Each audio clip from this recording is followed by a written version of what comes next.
మహిళా చైతన్య యాత్ర ప్రారంభించి వివిధ జిల్లాలు పర్యటిస్తూ నేడు కరీంనగర్ జిల్లాకు చేరిన సందర్భంగా ఐక్వ నాయకురాలు తాను ఎన్నుకున్న ఉద్యమాన్ని ప్రజలకు తెలియజేస్తూ ముందుకు సాగుతున్న సందర్భంలో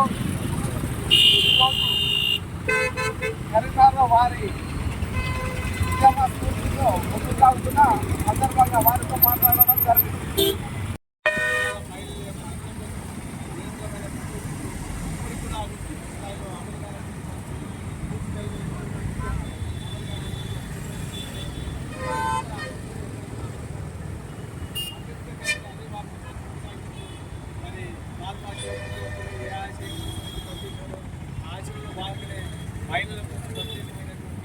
ఆయన హక్కుల కోసం కూడా ప్రత్యేకంగా డాక్యుమెంట్స్లో కూడా ఆయన రాసిన డాక్యుమెంట్స్ కూడా పొందుపరిచారు.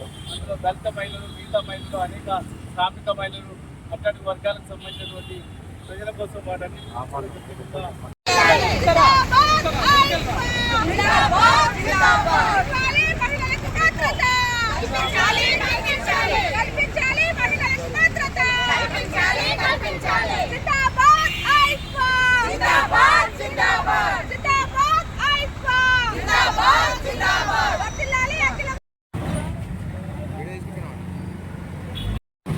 హైదరాబాదు ఉమ్మర్పేట కృష్ణనగర్లో అంబేద్కర్ జయంతి రోజున ప్రారంభమై పక్కన నుండి వనపర్తి నుంచి నాగర్ కర్నూలు నుంచి నల్గొండ నుండి సూర్యాపేట, మహబూబాబాద్, వరంగల్, అక్కడి నుంచి హన్మకొండ నుంచి కరీంనగర్ ఈరోజు చేరుకోవడం జరిగింది.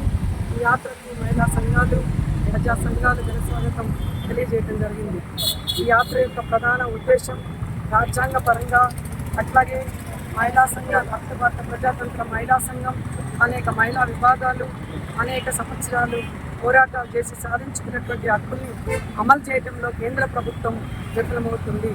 అలాంటి నేపథ్యంలో ఈ మహిళని చైతన్యం చేసి మా హక్కులు అమలు చేయాల్సినటువంటి బాధ్యత ప్రభుత్వాలను గుర్తు చేయడం కోసం మహిళని చైతన్యం చేసి ఆ మహిళల ద్వారా ఈ ఉద్యమాలు ఇవన్నీ హక్కులు అమలు చేయడం కోసం ఈ యాత్ర కొనసాగిస్తున్నాం.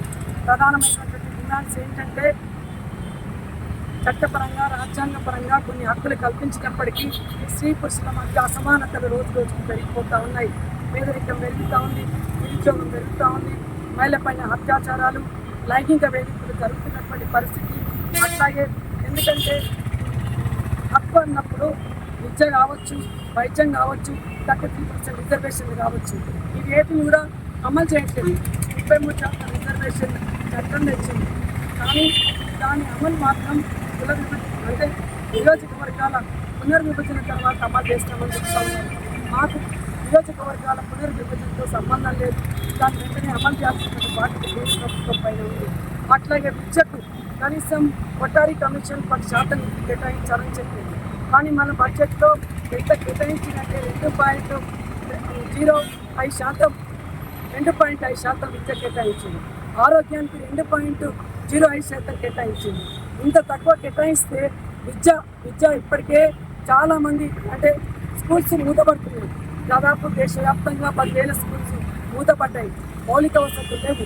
అట్లాగే పాఠశాలల్లో కనీసం బాత్రూమ్ సరిగ్గా లేక, వాటర్ సౌకర్యం లేక అనేక మంది పిల్లలు డ్రాప్ అవుట్ అవుతున్నారు. నెలసరి వస్తే మా పిల్లలకు నాట్కిన్స్ ఇవ్వనటువంటి పరిస్థితుల్లో పేద పిల్లలు డ్రాప్ అవుట్ అవుతున్నటువంటి పరిస్థితి కొనసాగుతూ ఉంది.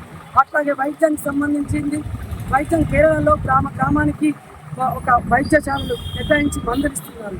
అట్లాంటి విధానాన్ని ఇక్కడ తెలంగాణ రాష్ట్రంలో కానీ దేశవ్యాప్తంగా తీసుకురావాల్సినటువంటి అవసరం ఉందని డిమాండ్ చేస్తూ ఉన్నాం. మహిళపైన అత్యాచారాలు జరుగుతూ ఉన్నాయి. కత్తుల కావచ్చు, నామఘటన కావచ్చు, మహిళా రేచులకు సంబంధించినటువంటి ఘటన కావచ్చు, ఇవన్నీ జరుగుతూ ఉన్నాయి. అట్లాగే కలకత్తాలో హాస్పిటల్ లేడీ డాక్టర్ పైన అత్యాచారం జరిగింది. ఇవన్నిటి మీద బీజేపీ వాళ్ళు మాట్లాడరు, మోడీ మాట్లాడరు. అందుకే బీజేపీ అధికారంలో ఉన్నటువంటి మోడీ గారు ఎన్నడూ కూడా మహిళల పట్ల జరుగుతున్నటువంటి అత్యాచారాల మీద మాట్లాడేది. మహిళా అభివృద్ధి మా ధ్యేయం, మహిళా సాధికారత మా ధ్యేయం అని చెప్తున్నాను. నేనేమంటున్నాం, మహిళలకు భద్రత కల్పించండి, మహిళలకు భద్రత కల్పించి మా ఒక ప్రణాళికను రూపొందించి అలాంటి అంటే నేరస్తులను ఖచ్చితంగా శిక్షించేటటువంటి చట్టాలు తీసుకురావాలని డిమాండ్ చేస్తాము. పని ప్రదేశాలలో లైంగిక వేదిక నిరోధక కమిటీలు వేయాలని చెప్తున్నాం. దాన్ని పటిష్టంగా అమలు చేయాలంటున్నాం. మద్యాన్ని దశల వారీగా నియంత్రించండి. పూర్వ వెబ్సైట్లు మలేషియా, సింగపూర్ వంటి దేశాలలో నిషేధించారు. ఇక్కడ కూడా ఈ భారతదేశంలో కూడా నిషేధించాల్సినటువంటి అవసరం ఉందని డిమాండ్ చేస్తున్నాం. ధరలు తగ్గించాలి. ఇవన్నీ డిమాండ్స్ తీసుకొని రాష్ట్ర వ్యాప్తంగా ఈ ముగింపు సభ రంగారెడ్డి జిల్లాలో నిర్వహిస్తున్నాం. ఇవన్నిటి మీద మాట్లాడి ప్రభుత్వానికి ఒక రిప్రజెంట్ చేయబోతున్నాం. ఇవన్నీ పరిష్కరించకపోతే దేశవ్యాప్తంగా మహిళల్ని చైతన్యం చేసి ఈ పిలుపు కూడా కేంద్ర కమిటీలో భాగమే. ఈ పిలుపు కూడా మహిళా హక్కుల పరిరక్షణ యాత్ర. పూలే గారు శ్రీ విద్యతో పాటుపడ్డారు. డాక్టర్ బిఆర్ అంబేద్కర్ గారు రాజ్యాంగంలో స్త్రీలకు హక్కులు పొందుపరిచారు. స్త్రీకి తిండి కావాలి, కట్టుకోవడానికి బట్ట కావాలి, పనిచేయడానికి ఉపాధి అవకాశాలు కల్పించారు. అట్లాగే ఆస్తిలో హక్కు కావాలి, స్వేచ్ఛ కావాలి, స్త్రీలకు పురుషులతో పాటు స్త్రీలకు సమానం కావాలి, గౌరవంగా జీవించే హక్కు కావాలని పొందుపరిచారు. దాని స్వాతంత్రం వచ్చి 75 సంవత్సరాలైనా కానీ ఏ హక్కు కూడా అమలు చేయలేదు. కాబట్టి ఈ హక్కులు అమలు చేయాల్సినటువంటి బాధ్యత ప్రభుత్వాల మీద ఉందని యాత్ర కొనసాగింపు. కాబట్టి భవిష్యత్తులో ఇప్పుడు అమలు చేయకపోతే పెద్ద ఎత్తున ముఖ్యమంత్రి చెప్తాం. నా పేరు మల్లి లక్ష్మి, హైదరాబాద్ రాష్ట్ర ప్రధాన కార్యదర్శి.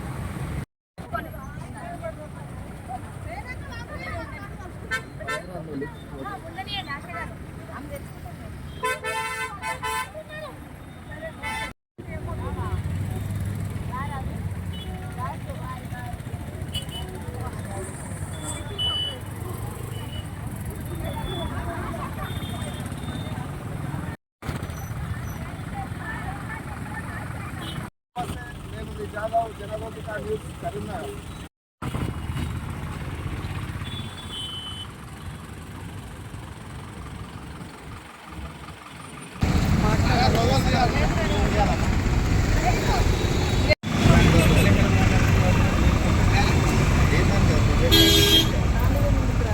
అది వేరే ప్రొఫెషన్ వేరే అన్న, అది ప్రొఫెషన్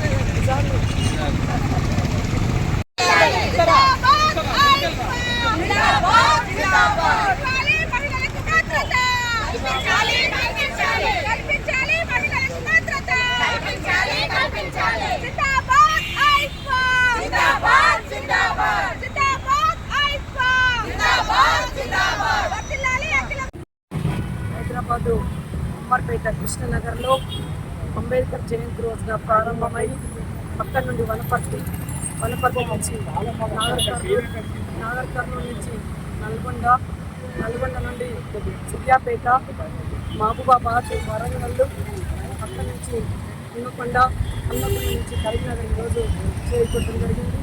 ఈ యాత్రకు మహిళా సంఘాలు, ప్రజా సంఘాలు ఘనస్వాగతం తెలియజేయడం జరిగింది.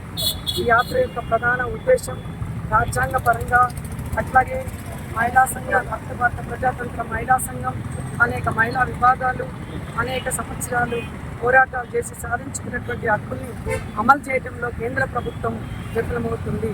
అలాంటి నేపథ్యంలో ఈ మహిళని చైతన్యం చేసి మా హక్కులు అమలు చేయాల్సినటువంటి బాధ్యత ప్రభుత్వాలను గుర్తు చేయడం కోసం మహిళని చైతన్యం చేసి ఆ మహిళల ద్వారా ఈ ఉద్యమాలు ఇవన్నీ హక్కులు అమలు చేయడం కోసం ఈ యాత్ర కొనసాగిస్తున్నాం. ప్రధానమైనటువంటి డిమాండ్స్ ఏంటంటే చట్టపరంగా, రాజ్యాంగపరంగా కొన్ని హక్కులు కల్పించినప్పటికీ స్త్రీ పురుషుల మధ్య అసమానతలు రోజు రోజుకు పెరిగిపోతూ ఉన్నాయి. పేదరికం పెరుగుతూ ఉంది, నిరుద్యోగం పెరుగుతూ ఉంది, మహిళపైన అత్యాచారాలు, లైంగిక వేధింపులు జరుగుతున్నటువంటి పరిస్థితి. అట్లాగే ఎందుకంటే హక్కు అన్నప్పుడు విద్య కావచ్చు, వైద్యం కావచ్చు, 33% రిజర్వేషన్లు కావచ్చు, ఇవి ఏటిని కూడా అమలు చేయట్లేదు.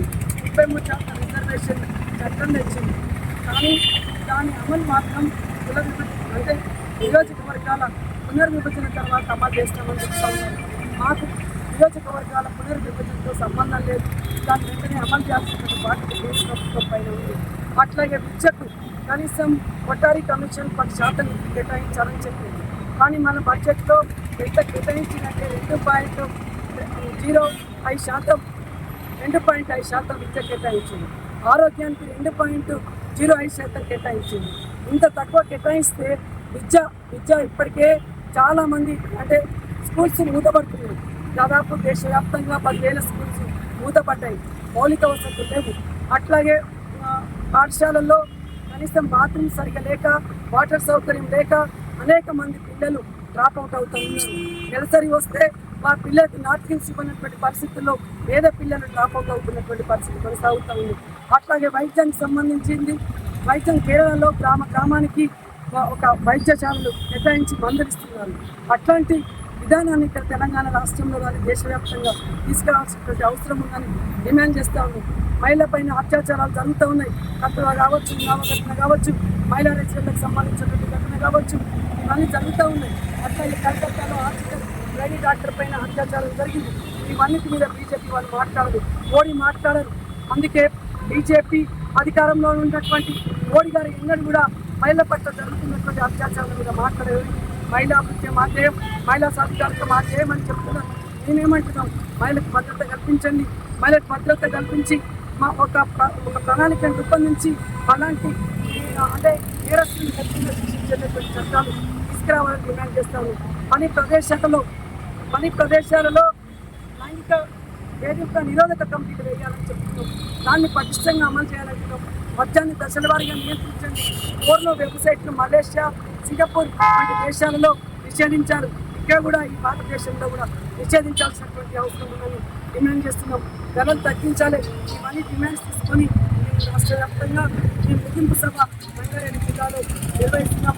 ఇవన్నిటి మీద మాట్లాడి ప్రభుత్వానికి ఒక రిప్రజెంట్ చేయబోతున్నాం. ఇవన్నీ పరిష్కరించకపోతే దేశవ్యాప్తంగా మహిళల్ని చైతన్యం చేసి ఈ పిలుపు కూడా కేంద్ర కమిటీలో భాగమే. ఈ పిలుపు కూడా మహిళా హక్కుల పరిరక్షణ యాత్ర. పూలే గారు శ్రీ విద్యతో పాటుపడ్డారు. డాక్టర్ బిఆర్ అంబేద్కర్ గారు రాజ్యాంగంలో స్త్రీలకు హక్కులు పొందుపరిచారు. స్త్రీకి తిండి కావాలి, కట్టుకోవడానికి బట్ట కావాలి, పనిచేయడానికి ఉపాధి అవకాశాలు కల్పించారు. అట్లా ఆస్తిలో హక్కు కావాలి, స్వేచ్ఛ కావాలి, స్త్రీలకు పురుషులతో పాటు స్త్రీలకు సమానం కావాలి, గౌరవంగా జీవించే హక్కు కావాలని పొందుపరిచారు. కానీ స్వాతంత్రం వచ్చి 75 సంవత్సరాలైనా కానీ ఏ హక్కు కూడా అమలు చేయలేదు. కాబట్టి ఈ హక్కులు అమలు చేయాల్సినటువంటి బాధ్యత ప్రభుత్వాల మీద యాత్ర కొనసాగింపు. కాబట్టి భవిష్యత్తులో ఇప్పుడు అమలు చేయకపోతే పెద్ద ఎత్తున ఉద్యమాలు చేపడతాం. నా పేరు మల్లి లక్ష్మి, హైదరాబాద్ రాష్ట్ర ప్రధాన కార్యదర్శి.